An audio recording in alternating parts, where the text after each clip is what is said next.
I've often said that my fellowship was the best year of my life. I now say actually it's my most important year rather than best year. It was that year in Australia really changed how I thought, and I suddenly realized I needed a teaching hospital job, and then I needed to do research, and I needed to do this and that. I think there's no doubt there is an element of envy from some people, a little bit of jealousy, and I get a bit of feedback from third parties about the bitching that goes on. I think if the people who fancy a bit of what I do actually realized how hard I work, that would put them and certainly their families off. Any accusation of me doing this for the fame and glory is not correct. It's certainly been one hell of a graft and a lot of stress and pressure, etc. That there's a price for. But the reasons I do it is I love sport. I'm fascinated by sports-related knee injury, and these people they're gifted and they are capable of doing things none of us ordinary people could ever do. And I usually describe myself to patients as, I am so confident, but I'm worried sick all the time. And that's great for the patients, I guess, but it's not so good for my guts.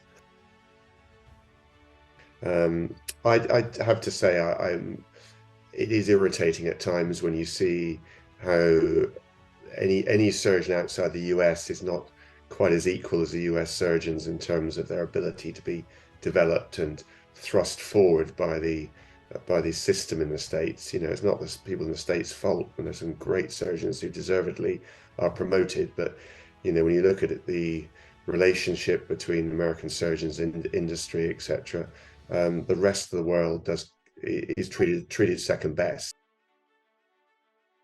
I had a bit of a crisis 5 years ago when I really had to pull back. Nothing bad happened, but I think it was very close. I was just worked into the ground. I was exhausted. I had absolute default setting was fear and worry. And when I sat outside my house in my car one day, looked at my house and had the realization I worked so hard for 20 years and that this 17-year-old soccer player could have everything in mind. I'm not insured enough to cover some of these cases.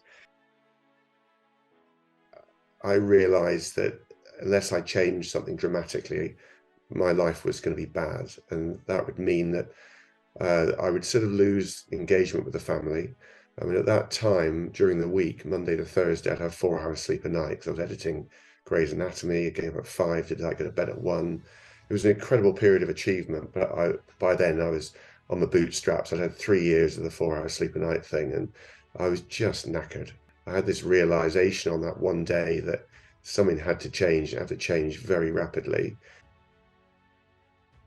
I often, whenever I met the wives of the surgeons we've met, or the husbands in a few cases, I was always interested to know what their lives were like and actually what they thought of their partner's success in life. And I was quite shocked by a number of them saying they weren't sure the effort was worthwhile to some of these household name heroes of mine.